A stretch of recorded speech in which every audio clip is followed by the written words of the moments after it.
This podcast is called Circle of M. And before you say that, hold on.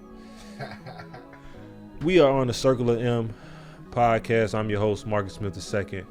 I have my good friend with me, Jamon Brown, owner or founder of the Jamon Brown Foundation. He's, works with or is affiliated with 360, right? And I got my good guy, Dre Eccles with me in the building. Obviously, we still at Louisville, University of Louisville. Hey, this where it started at. I remember when you came in, you was on the side with me. Come on.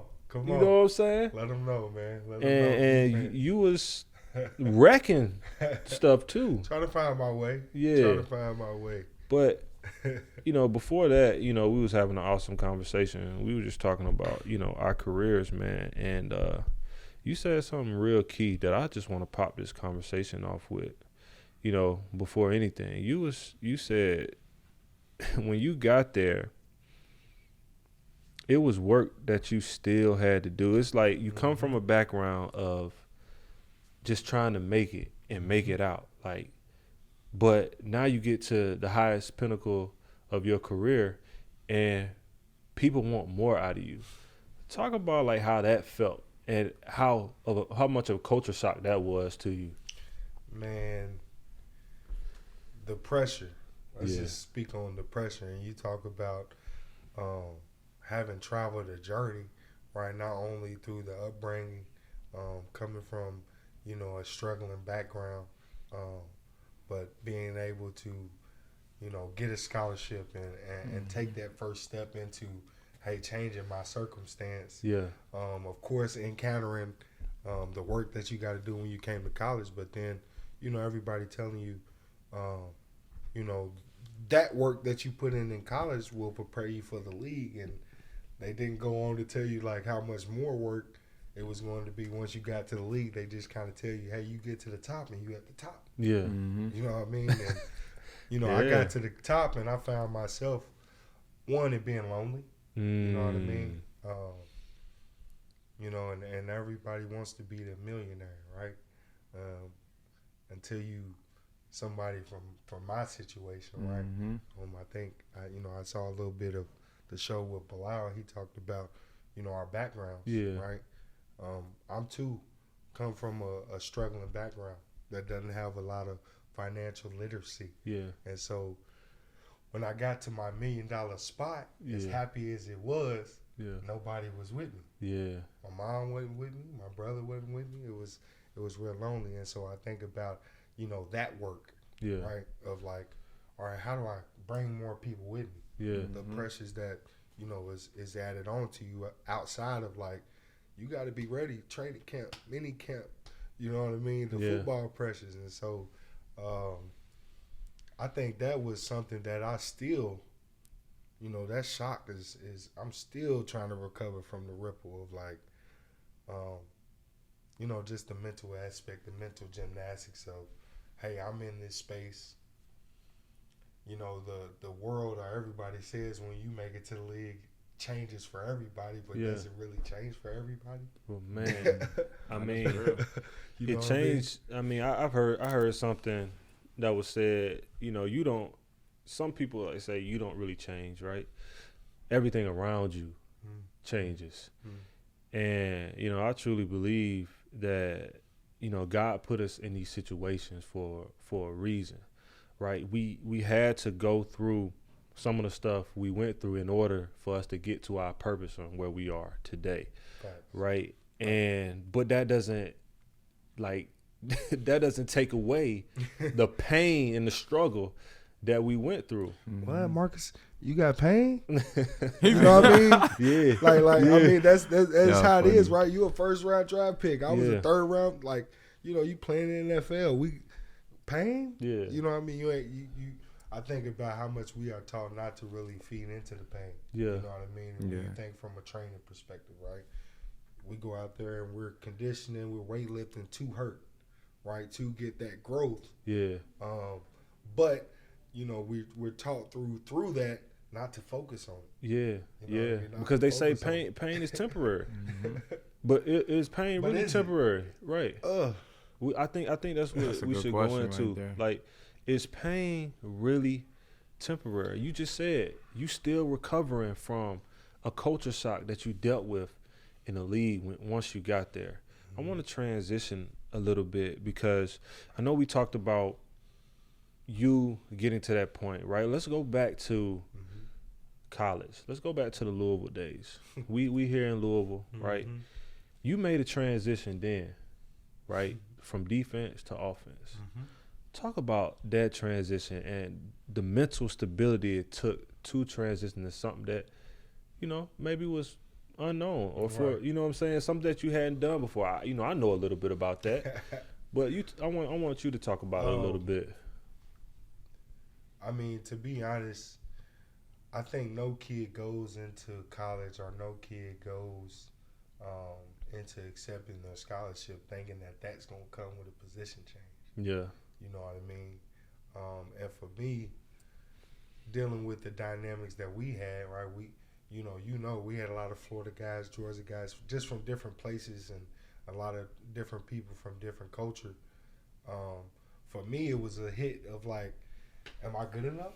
You know what I mean? Like, am I only good amongst Kentucky players, or you know what I mean? Can I compete nationally? Can I compete anywhere I go?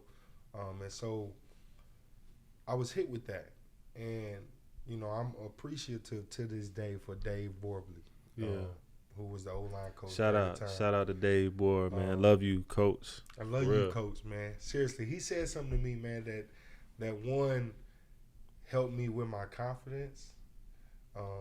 Let me know that, just because the route changed, the trajectory doesn't. Yeah. You know what I mean? And so he told me that the best offensive linemen were defensive linemen. You feel me? And that really resonated with me just because, I came here, of course, being a hometown kid, trying to represent for the city. O-line's not the prettiest position, right? We only get recognized when things is going bad, rarely get recognized when things go good. Yeah. And so in my mindset, wanting to be the Justin Tuck, the Warren Sapps of the world, getting shocked and like having to swallow a pill of, hey, you got to step into foreign territory. And how that could affect your outcome, I don't know. But I had people like you, right, who had went through some of the same kind of situations that I was able to kind of be like, all right, how's he handling? Yeah. You know what I mean? What's it look like, over here? And so I'm grateful, you know what I mean, for that.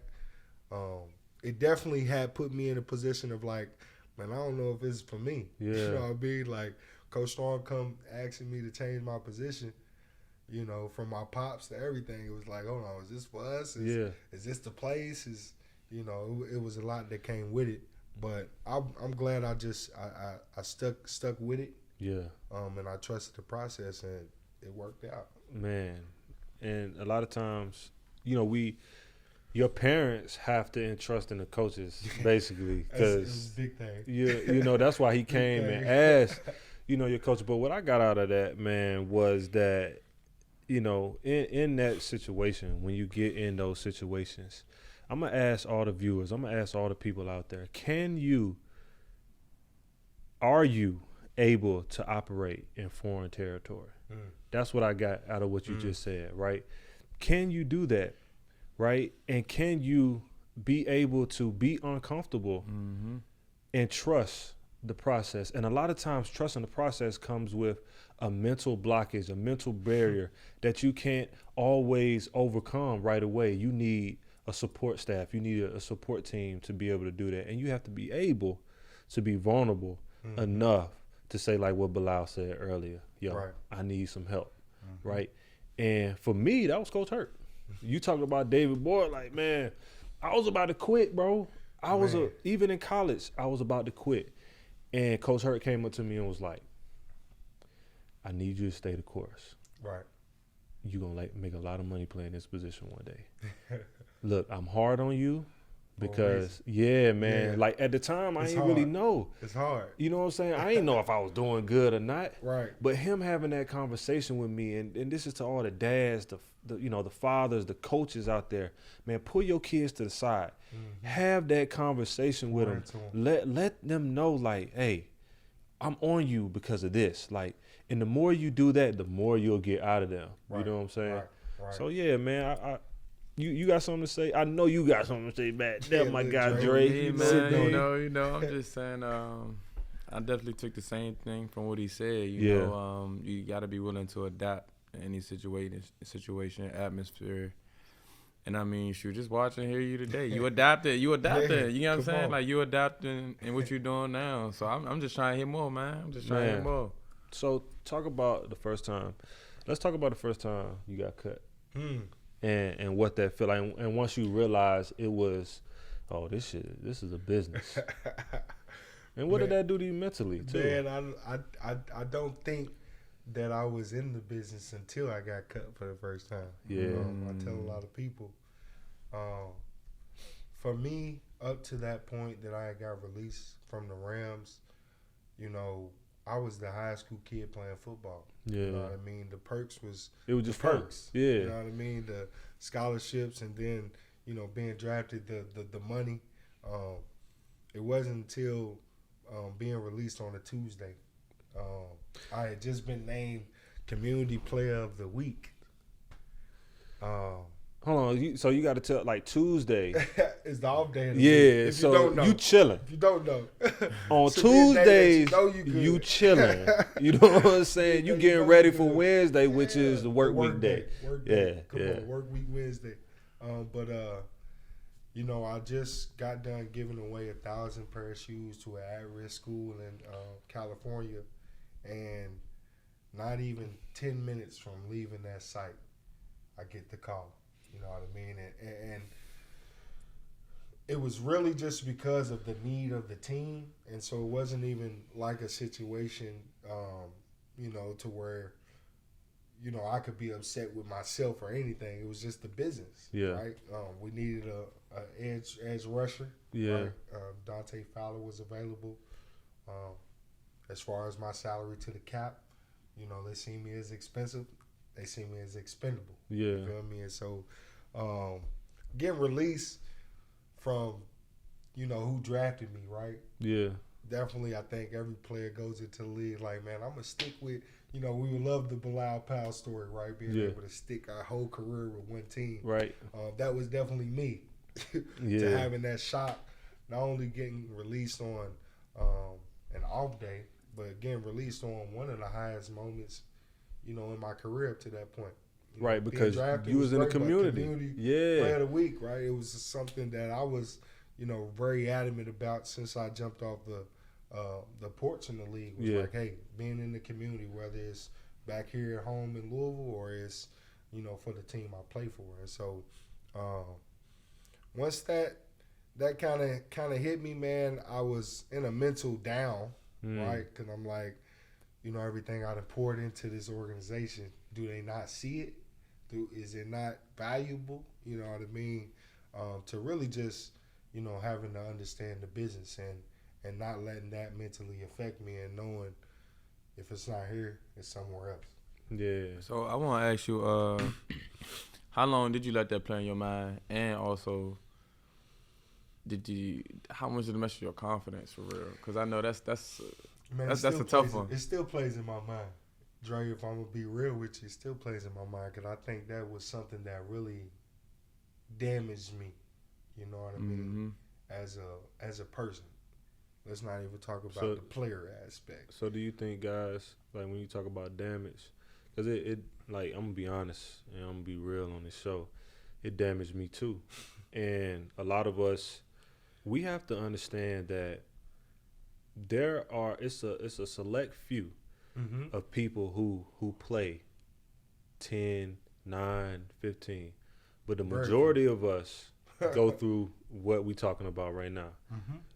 And, you know, that's just the reality of it. You know what I'm saying? Would you say that the part that still, because I'm still hurt a little bit too. You get what I'm saying? So yeah. Do you think it's our pride within ourself of worthiness? You get what I'm saying? Like, what do you think it come from, or was you a failure of not getting to where you want to go? What do you guys really think it come from? Because even though I'm not over it, I'm still pushing forward. Yeah. And it's not hurting me as much. Right. It's there, but it don't faze me like it used to. I mean, for me, I think it's the emotional attachment, right? I mean, it's like, you know, anything that you value, to lose it or it to be damaged or it to be taken from you, you know, I don't think you really know how to deal with it until you deal with it. Yeah. You know what I mean? Like, I didn't know, you know, how much damage me being released from the Rams really took on me. Probably till, you know, 4 years after that. Yeah. I'm looking back and reflecting on, like, why is my mental like, why am I feeling like, why am I in this space? What, you know what I mean? And so that's something I don't know if you'll ever get over, because I think you'll stay aware of it. You know what I mean? But I definitely think, I know for me, and I'm sure you can say the same, that we use it as building blocks or a stepping stone to be like, all right, it's knocked me down. Yeah. You know what I mean? It's knocked me down in so many ways. One, how do I bounce back from getting knocked down? Yeah. Because, you know, that happened to me in 2018. Yeah. And I couldn't stay there. Yeah. Had to get back up. Yeah. Right. Yeah. So you use it as so many things, man. So many things. So and for me, it's like, all right, and you get knocked down, but you don't really have time to cry, to sulk, to really, you know, feel that pain that you feel, right? And as men, it's important for us, even if it's just 5 minutes. Like, give my good buddy Brandon Cole, he was saying, man, like, give yourself 5 minutes a day. Just give yourself 5 minutes. And in this point in time, more, right? At least give 5 minutes. I mean? And at that point in time, I'm just like, all right, you know, things happen, right? But if I could have really let my emotions out about how I felt in that moment, I gave myself that time and then say, all right, you know, I let it out, and then now we can keep going. But what we tend to do is we don't let it out, and we just push it to the side, and it carries on with us, even if it's just a little bit. It's still carrying on with us. You know what I mean? I mean, what do you think that's from, though? Is that from, like, wanting to, you know, I personally speaking, I think a lot of times not wanting to stay in that space because of, like, how bad it makes me feel. So I realized, like, I'm trying to rush past that. Yeah. You know what I mean? I'm not trying to give myself that time. Yeah. So do that keep you away from watching football sometimes, or keep you away from the sport? Man, honestly, I didn't watch football for a long time. Honestly, I asked that question because I really want to know. I really want to know. Listen, I honestly, it made me bitter. I'm gonna say that. Yep. Did I watch the Super Bowl? I had it on. Yeah. I had it on. Yeah. Right. But there's been so much. It's a tough one. Right. We over here talking about mental awareness, right? That's so there's been so much that I've recognized that football had an effect on my mental and just my energy, just everything from my spirituality to definitely my mentality. Like, the best thing I could have done was get away from it. Yeah. You know what I mean? Because there was so many damaging scenarios that nobody really knows, right? Like, I'm sure Marcus can tell you, like, you got the game on Sunday, but then you got the week. Yeah. You know what I mean? Like, the week is way harder than the game, obviously, but from so many standpoints. Not just the process that we putting in to get ready for the game. Yeah. But, I think you can attest, like, the social media, the family, the so-called friends, right? The people that say they supporting you, who's pulling at you. And you like, got hey, and then seen last week's game. you know, you got such and such coming up. You know what I mean? Like, and then you got all that on top of. So think about all those stress levels, man. And then you want your body to feel the way that. you want. You know what I'm saying? But then guys start to take pain pills so they can feel exactly how they want to feel in the game. Coping. Yeah, and then it gets addictive. You know what I mean? So, wow, like again, just circling podcast. You feel me? I got my good guy Jamon Brown with me, man, and we speaking about mental health. We speaking about life journey in the NFL. So, I mean, you talked a little bit about you getting cut for the first time and how that kind of like changed the trajectory of like how you thought, right? So after that, I think you went to the Falcons. Giants first, and then to the Falcons. And I know Dre had asked you, you know, do you feel like your confidence was shot at the time, like mentally, right? Man, so I just wanted you to elaborate on that. It was bit. definitely shot. Yeah.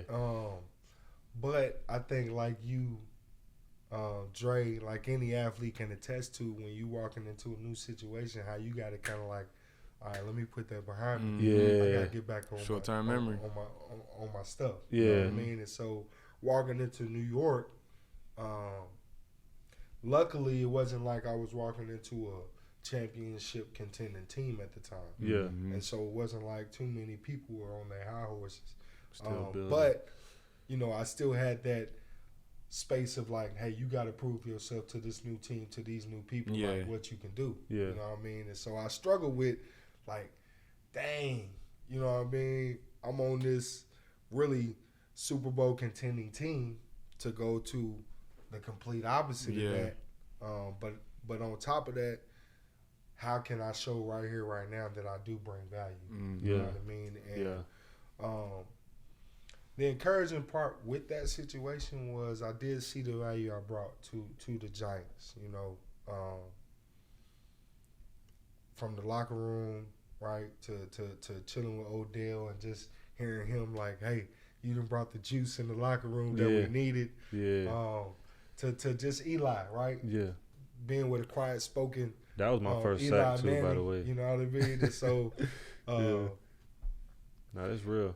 I had a little bit of like the confidence shot, but once I got into the groove of things in New York, slowly but surely it came back. Came back. Right. But you never really,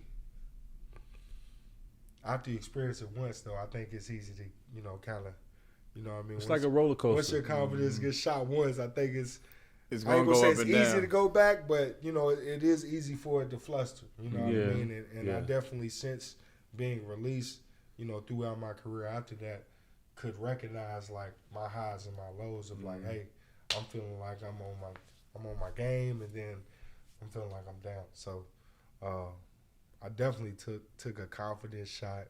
Yeah. But I got some juice back when I got to Atlanta. You know, signing the deal with Atlanta definitely helped me from a personal standpoint of like, you are who you are. Yeah. You know what I mean? So when was it when we talked a little bit of when you first got here and you was talking about like finding your purpose and your vision on what you were doing, right? Because a lot of us, we've been doing this game for so long, but we don't know who we are. We just we don't know. Definitely. We're just going each and every day, and we're focusing on the game. But when was it when you really started to figure out like, yo, this is what my purpose is? I know you know, talk a little bit about that too. I'm still figuring out my purpose fully. Yeah. But I definitely, you know, got a real sense of like what it is in 2020. Yeah. You know what I mean? 2020, I think everybody was hit with a lot of things. We was not only hit with COVID, but you seen the nation and really the world get hit with the injustices, the social injustices. Yeah. That was a tough year. Specifically, you know, here specifically in Louisville, we had the Breonna Taylor incident, and for me, because that was right here in my backyard, it was like real eye opening. Yeah. You know what I mean? It was different than just seeing it on Instagram and like, yeah, trying to connect to the protest. Well, I think everybody in some form of fashion, you know, got on the wave of like whether it was the Black Lives Matter or, you know, what it is. I'm gonna connect to it, but having it in your backyard, like, you're like, man, I gotta get in it. Yeah, you know what I mean. And so, because it can happen to you any day. You man, start to listen, think about it that you way. ain't even thinking about it, and that was my biggest thought. You know what I mean? That was my biggest thought. Was like, yeah, we seen the George Floyd, we seen the Mike. Anybody. But did it really hit us until it got close to you? And Yeah. that's when I recognized, like, man, it's right here. It's bothering me more than I really, you know, thought it was bothering me. Like, yeah, George Floyd bothered me, but, you know, the Breonna Taylor shook me. Yeah. And it also, I think, woke me up from realizing, like, 18 to probably 23, right, when I got drafted, I believe football was my purpose. Yeah. You know what I mean? And it wasn't until really, like I said, 2020 that I realized, you know, my legacy as a football player does no good for my son, my daughter, right, my family. Damn, bro. Does no impact. And so That's real. You playing the game, that's what you saying. Like, man, listen, it don't do nothing. Like, it does a lot, but does nothing. You know what I mean? And so it helped me realize, like, man, listen, football is your platform, Jay. Yeah. Come on, JB. That's just the vehicle you doing it. You know what I mean? Impacting people's lives and creating opportunity and bridging the gap is your purpose. Yeah. You know what I mean? And so that's when really my mental, my foundation, a lot of the things that I was hooked to, we started really taking pivots and getting into different spaces. And honestly, I think that's what sparked, you know, my whole thought of like, hey, leaving the league and making sure I'm, you know, putting myself in the space that I want to be. You found your purpose. You were out there marching. I remember seeing you on TV marching. That's where it started. For Breonna Taylor. That's where it started. You know what I'm saying? You're in the community, people seeing what you're doing. And now, you know, you got your foundation. You got everything going for you. Talk about your foundation and what your plans are and how, you know, you tend to get in this community. And then after that, I want to talk about like how we're going to continue the efforts and like trying to bring this community together, whether it's, you know, with violence, whether it's with mental health, whether it's with just bringing people that look like us up, man. Yeah. Talk about that a little bit. Well, you know, I'm real big on empowerment, and what you alluding to with my foundation is we are actively bringing in empowerment center to our city. Yeah. Which the empowerment center is really geared towards intervention and prevention with our youth. If you look in our city, we're being plagued with a lot of crime, high crime, whether it's carjackings, homicides, you know what I mean? And I think a lot of it stems from the pandemic, right? A lot of businesses had to close, a lot of recreational centers had to close. And so we lost a little bit. And in order to get us on the right track, you got to empower the people to do so. Yeah. And, you know, my foundation has been in really the city and throughout the country alongside me, you know, since 2017 doing a gambit of things. And this is the time that we felt, all right, now we need to ramp it up. Yeah. There's a bigger need, right, where you see crime and violence, you know that there's mental health disparities. Yeah. You feel me? And so they go hand in hand. And so my plan is, one, to hit the mindsets of the community, right? Let the community understand why we look like this. Yeah. You know what I mean? Let the community understand that we, within the community, have the resources to fix it. Yeah.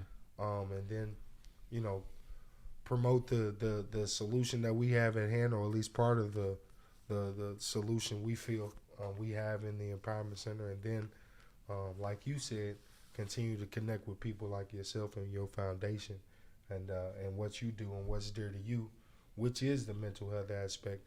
Bringing them into one one facility and one hub, and then creating dynamic change throughout the city.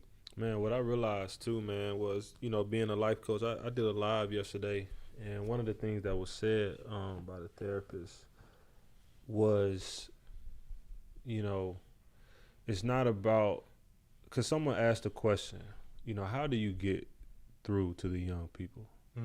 How do you, let them know that you care without, them feeling like you want something from them or you're taking something from them, right? And I had said, you just got to keep asking the question. And then he was like, you know what? Sometimes it's not about the question. It's about the question that you ask, like how you're asking the question. Mm-hmm. Like, do you ask your significant other or a kid, do you ask them from a scale of 1 to 10, how do you feel today?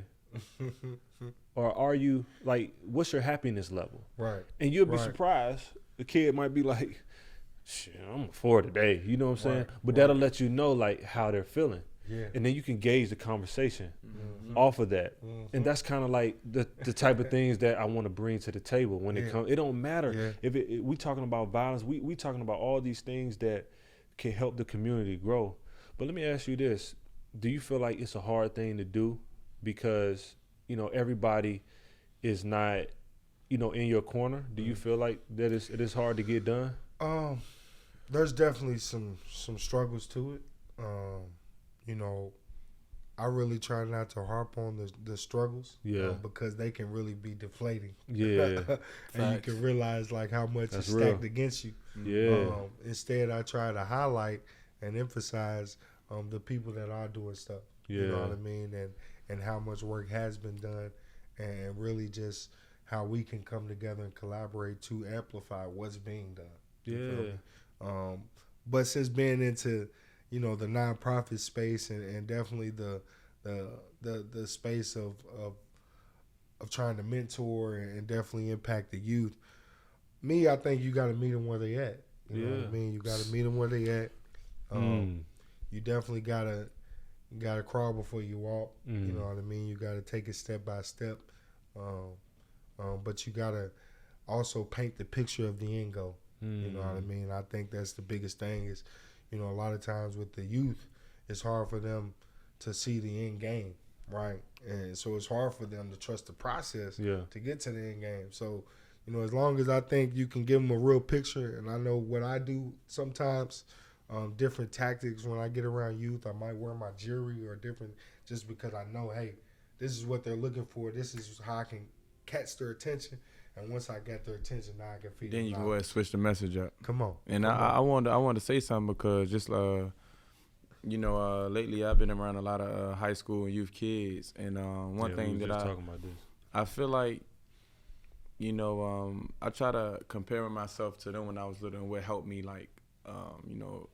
have them easy conversations with men that were 25, 26, 27, 28, 29 to 30, and I feel like the biggest thing is they already are looking at us. They're already looking up to us, and we can't walk around like we got it together. Yeah. I feel like the more vulnerable we can be during these millennial ages to these kids, they see it's okay. Yeah. And they see that they accept it for like who they are, and just from that you won't even the attention they give you and like pay attention. It's amazing. Like I get a kick out of it. Yeah. They make me feel better than like my a parent or a coworker or somebody who just like, you ain't nothing. It's like, it's almost like a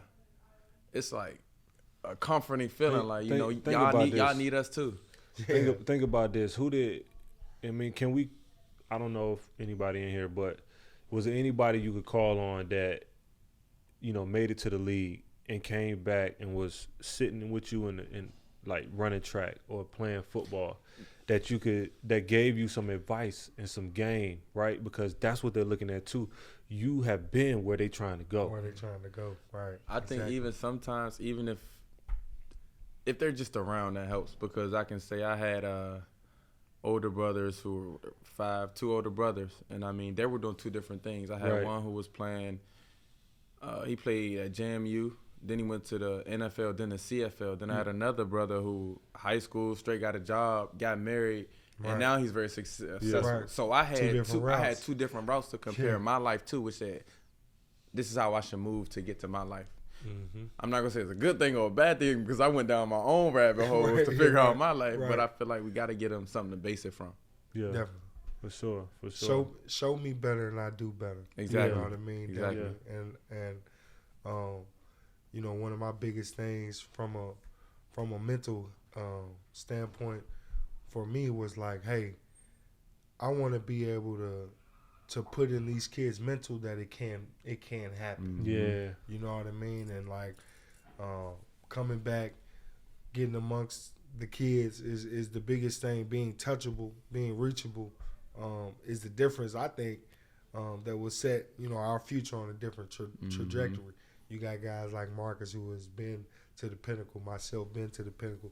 Now we taking that and stepping out and giving it back to people. You know what I mean? I think the more we see it all around, you know, the country and the communities, the more we continue to do that, the more we can get other people to like look at themselves and figure out, hey, you know, whether I'm a business person, whether I'm a teacher, you know, how I step outside myself and be aware of those around me and how I impact them, you know, it's going to be a better place. So, sorry from Lambert, but like, what you think about, you know, like, because you two guys both are no longer playing in the NFL, and you know, you guys are dealing with things mentally. This is my perception. You know, you guys are dealing with things mentally, and you know, if there are still kids, I want to go to NFL, I want to go to NFL, I want to go to NFL, I want to go to NFL. Whereas though, I want to go to NFL. You get what I'm saying? I didn't get there, but it's you guys dealing with what you're dealing with now through the business aspect, getting cut, all the mental things that you're dealing with now. What would you say to the kids who like do just dream NFL, and don't kind of like think about nothing else outside of that? That's going to also go through the same things you're dealing with. How do you break that? How do you think you break that cycle down while these kids are young? That's tough. Yeah, that's tough. I mean, I know that's tough. Because here's the thing. Because if you shoot them down, you're shooting down their dreams. All I'm saying is you're more than an athlete, right? That's smart. We're geniuses. That was a good answer. At the end of the day, that's smart. I heard this from LeBron. LeBron, you know, we geniuses.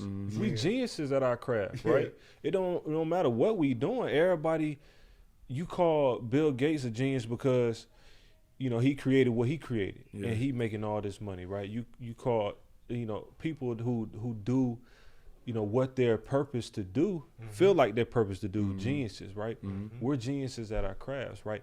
Why can't we take that same knowledge and the same things that we've done right there and put it into something else, right? Because at the end of the day, you being an athlete, there's a time limit on that, right? So it doesn't resonate when we're younger, right? Yeah. Because people, I've had people, I've had people say like, man, you know, because you're thinking in your head you want to play the rest of your life, right?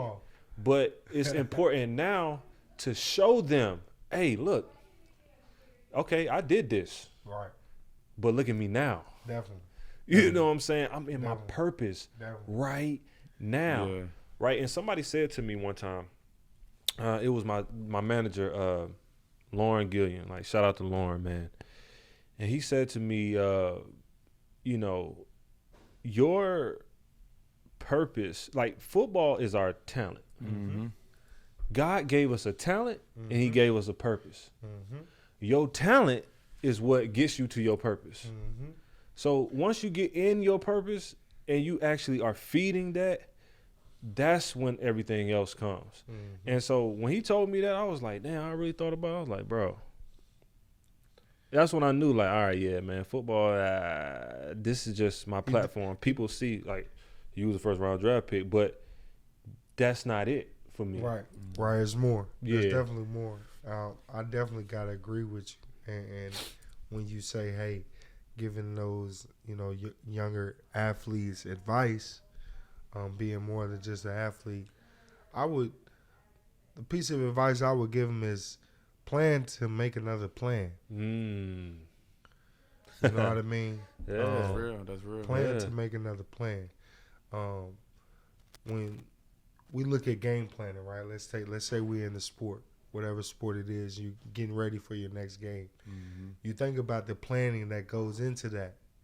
Then you think about once we get here and we had put our plan together and, you know, we kicked the ball off, right? We had our first 10 plays and something goes wrong on the second play, how we had to make a new plan. You know what I mean? And so, you know, that's something that for me I had to learn, right? Because like Marcus said, you know, when you're in football, I'm just football. Yeah, you football. in it. You know what I mean? It's I'm doing this. I'm from one phase to the next, one phase to the next. You're not really planning like, okay, if phase one goes wrong, how do we adjust and adapt and get ready for phase two? And so that would be my biggest thing with advice. Hey, plan to make another plan. That's real. What about you, Dre? That's a good one. Right, we got to throw the question back to you. Come on. Come on. It was a good question. Let me say this, man. What y'all don't understand, man, Dre, and if you didn't see Dre's, like we did a couple interviews, the first couple of interviews, right? 2-time USA team. Like he ran track all his life. And, well, he played football too, had offers to play football as well, but he decided to do track. You know what I'm saying? So he works with kids right now who we probably going to have one of the kids on the show, actually, and he helps kids get their times down, run faster. So he's actually in the community really helping them become, you know, what he once was. Mm-hmm. So, you know, I feel like also too, Dre, like your advice is we not only talking about it, but it's being shown. And that's all that, you know, kids want to see sometimes. Yeah. Like, you don't want to see a coach. Sometimes it's hard for us, and I'm going to say this, it was hard for me. Sometimes it's hard for us to have a coach that hasn't really been there, and they trying to tell you what to do. About being exactly. It's hard to decipher between that, right? That's why it was easy for me to talk to Coach Hurt. Yeah. Right. Because I know he did what he didn't go to the league. Yeah. But I know he knew what he was talking about. Right. You could trust and believe in someone. It makes everything easier. Right. And you talked a little bit about that earlier. You was like, well, how do we get them to trust and believe in us? Right. Open up. First, we been to the highest level. Mm-hmm. Right. We, God is our number one. Talk to me. You know what I mean? Talk to me. And that's that's important to be able to reach them. Yeah. They're gonna listen. You even said yourself, like, they listen to me more than they listen to the coaches. Yeah, like, because it's like, you come and you cool. You done been there, done that, but you still treating them like regular people, man. Mm-hmm. Yeah, like regular people, like they still matter and stuff like that. And you get a kick out of it, man. And I love it. I love the kids. I never thought I'd be like that type of person that just be around, but I can see the kids now. Yeah.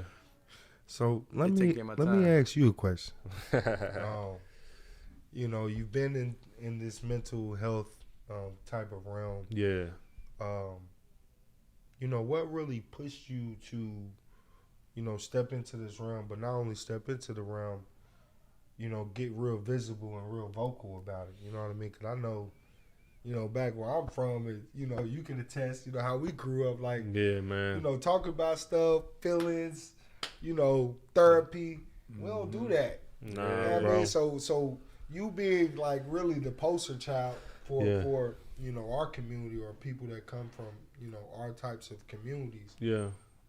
What really made you courageous enough to want to step into a new realm and definitely promote and bring light to an issue in our community I think is overlooked and been overlooked for far too long? Man, for me, bro, that's a great question, man, because it was to the point where I had to, you know what I'm saying? It wasn't, I actually didn't know that I was going through what I was going through.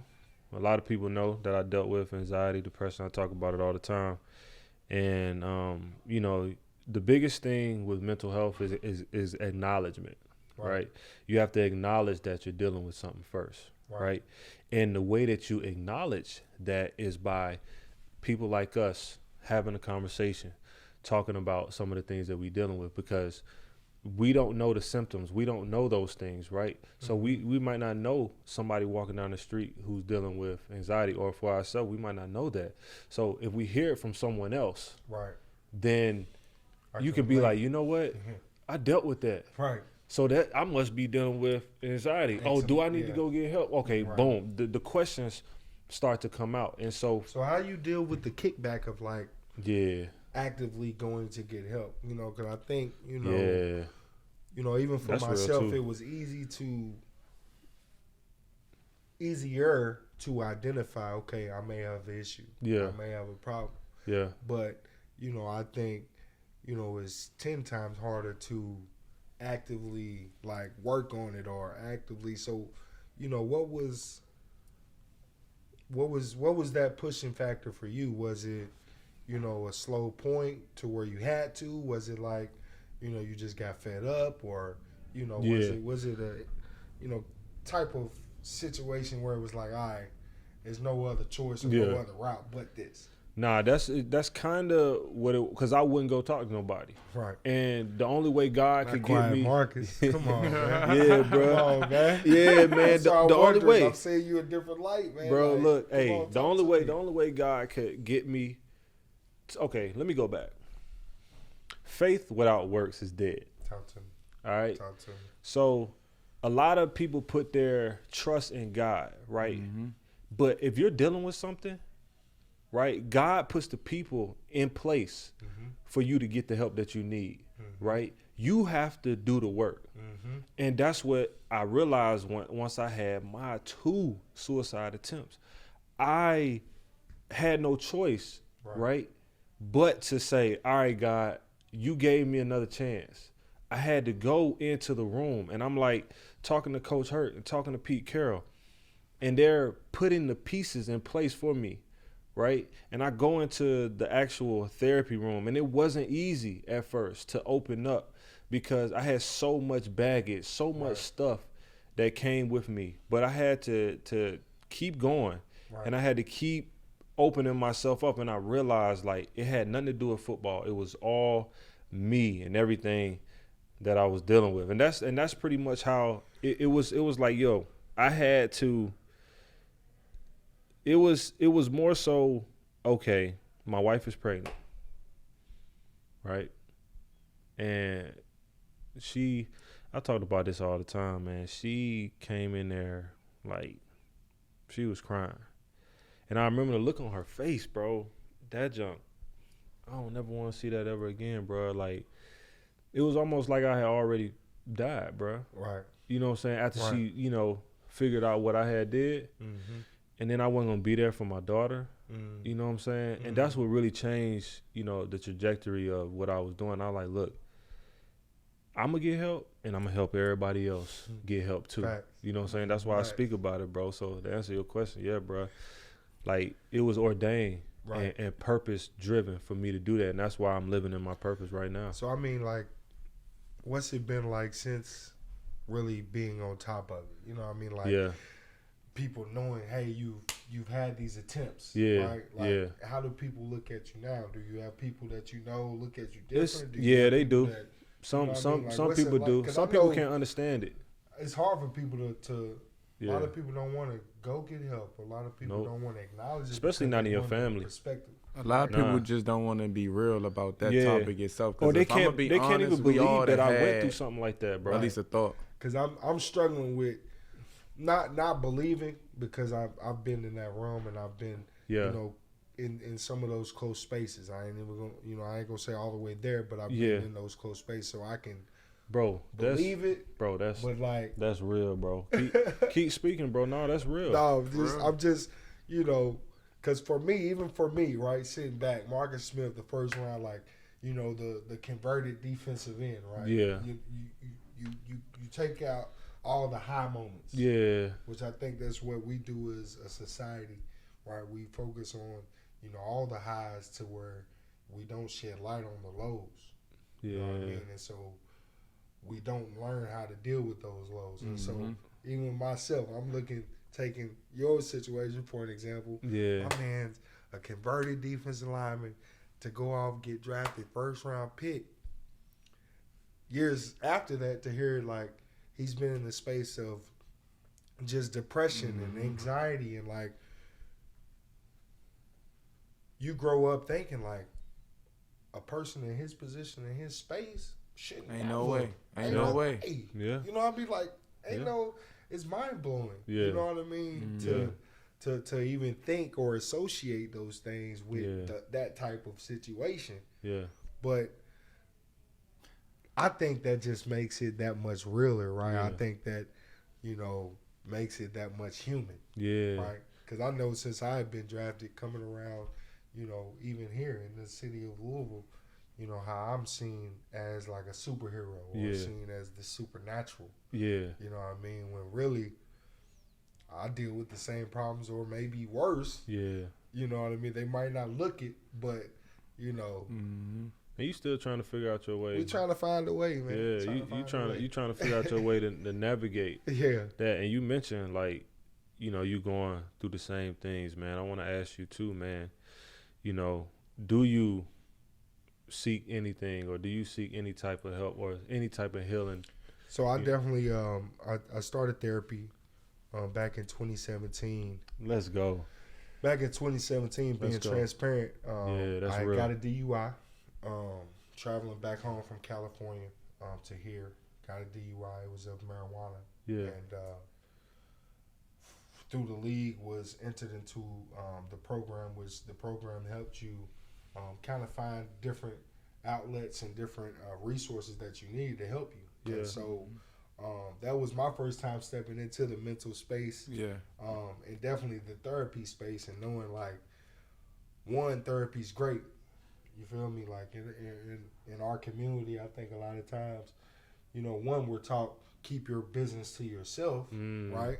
Yeah. And so, let alone like going to somebody to actually talk to them. And so, once I got through that in 17, I just kind of been in that space of like, hey, like you said, asking my family, right? How you feeling? How you really feeling? Yeah. Checking up on it from a mental space, just being more aware. But yeah, I actively, till this day, I'm doing therapy. I just think that it's beneficial for brain dumping and just calibrating, making sure you know where you at. So I'm actively seeking help. I definitely would say, let's go. If anybody's viewing this, and they just can't explain the way you feel sometimes, you know what I mean? You're having a good day, but you're having a bad day. Right? If you ever feel like that, just start to think about it. Yeah. Right? Start to look into it. You can start slow. I honestly think I started with a close spouse. Yeah. Right? Just to kind of break that barrier down. But take it from me, right? Former NFL star, NFL vet. Mental health is a thing. Mental health is everything. Yeah. Right? So protect your mental. Man. Protect your mental. Nah, love that, man. I love that. That's I real. love that. Quick, Appreciate that. man. Nah, I appreciate that. That's too, why we man. here, right? That's real. He had me over here. here thinking, like, because what he even like him just doing that right now, just listening to that, you already at a place, it's like you're able to accept the truth, and once you can accept the truth about self, situation, and things that's going on, that is the key to even moving forward. Man, listen, I done ran from my problems. All of us. What I mean? All and of us. So, what I'm trying to help running. somebody else avoid, which, nobody tells you that when you run from your problems, it run you right into a corner. You know what I mean? That's and a so bar, I got ran right into that corner to where it stopped me, to where all my problems had to catch up with me. Yeah, that's real. So, That's I real. Definitely, anytime I'm going to plug it, anytime I'm going to be that real life example. Dre, you talked about being vulnerable. That's what it takes. And I think the timing of vulnerability should not be timed. No time. Hey, you know what I mean? The timing of vulnerability should not be timed. Let's go, bro. You should be able to jump into that space. We ain't heard that. That's the one we definitely we ain't heard that one yet. On, man. But you can't put no time limit on vulnerability, people. You can't. You can't. You can't. I'm gonna have to steal. It can show up, you know, at any time, and like I just did, which you acknowledged, like just being willing. You know what I mean? Right I appreciate that. Yeah, brother, got to. We got to, man. Nah, because that keep me going. That just kept me going. Listen, these conversations, it helps me heal every time. We got good conversations. Yeah, but man, I love this conversation. It really does help me heal, and you know, to end it off, you know, all three of us, I want to, well, first I want to just say, you know, if any kids, anybody out there listening. I think it's important to have, you know, your mental team, right? Your source of people who you can call on and be able to just let it all out with, regardless of if there's a therapist. I'm a life coach, so I understand. I'm what you call a bridge in between the gap between yourself and you getting the help, the healing that you want. You know, build yourself a team, and you know. And we're going to try to create those resources with the foundation to be able to give people free therapy, you know, because people in our community, they can't pay for that, or they don't have the insurance to pay for that. So, you know, you want people to get help, but they feel helpless because they don't have the means to be able to do so. But for you two, man, you know, what y'all want to leave the people for last remarks, man? What would you want to say to the people? Or what would you want to give to the young people, man, in this moment? Man, I you know, we talked about a lot today, and our conversation has definitely took me down my journey and my road. And when I think about that, I think about a quote that I was given during my time in Philly. Quote was, "No one man is an island. We must draw our strength from others." And so that's deep. Right? When I think about the space that I'm in and what I'm trying to do with the Empowerment Center and my foundation, we've been learning that it's key for us to make sure we have the right people and partners and going into this situation. And so that quote to me was letting me know that you can't do it all alone. You know what I mean? You can't do it all alone. And what I would tell people, young and old, who's listening, who's watching, you're not alone.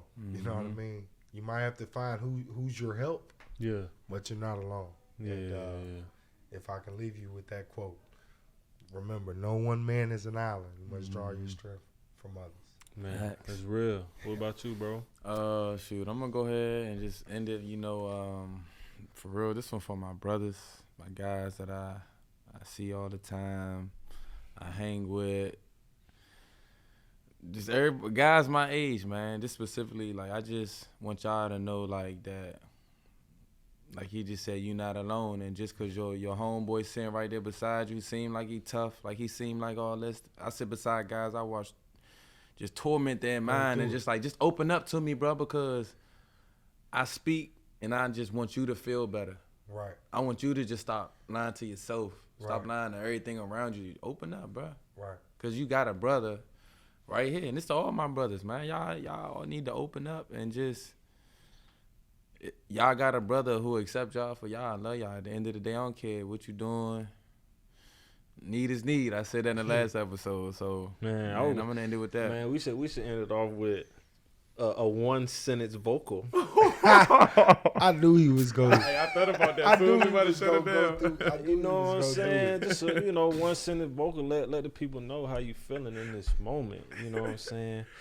Ooh. Man, listen, because you put me on the spot, I'll give you a bar or two. I'll do His Eyes on the Sparrow. Oh, why you gotta do it like that? I'll give you a little piece of that, man. Now you're gonna have to back up a little bit because your voice. Yeah, it carries. Let's see. I sing because I'm happy, and I sing because I'm free. is on the sparrow, and I know He watches over me. His eyes on the sparrow, baby. Hey, we got to end it off on that. Hey, Circular M podcast got my good guy Jamon Brown with me. Man, we out. Dondre man. Eccles. We out, man. Let's get it. We out.